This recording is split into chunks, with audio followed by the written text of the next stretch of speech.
The fireworks, of course, represent our historic fight for freedom. One of the sites, the 1779 Battle of Port Royal, is in our own backyard, but you can drive by it and never know it. News 3's Low Country reporter Stassi Olmos joining us live now with a closer look at the battlefield and why it has never been designated a national monument. Stassi.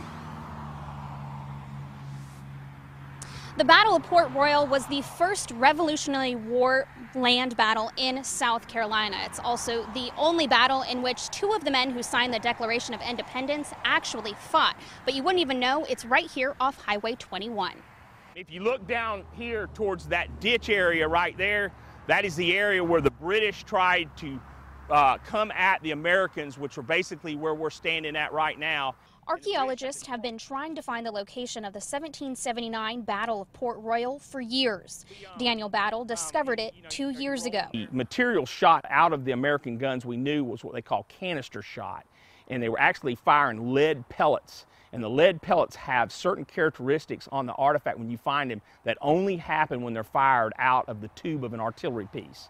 And we started finding them out here everywhere. One is a musket ball, one is actually a fired British ball that was fired at the Americans that we found right in basically in the general area we're standing. Battle received a grant from the National Park Service to study the area. After finding about 150 artifacts, he got a preservation group on board to purchase the land for a national monument, but it never happened. It silently fell apart, and which was, we didn't quite know exactly what had happened. Half of the battlefield is owned by Harris Pillow Company, the other half by the Marine Corps Air Station. News 3 reached out to both. John Harris, owner of the Pillow Company, told us he was willing to sell the land, but the South Carolina Battlefield Preservation Trust only had half the money.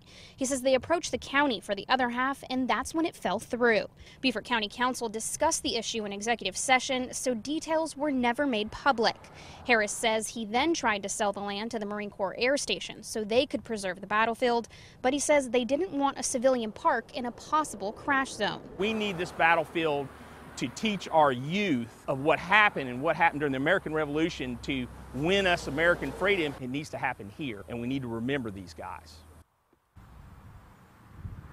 The Marine Corps Air Station told News 3 that they did not find evidence on their side of the fence, but Battle says something needs to be done before it's too late. He hopes that 4th of July will inspire the right people. Reporting live in Beaufort, Stassi Olmos, WSAV News 3.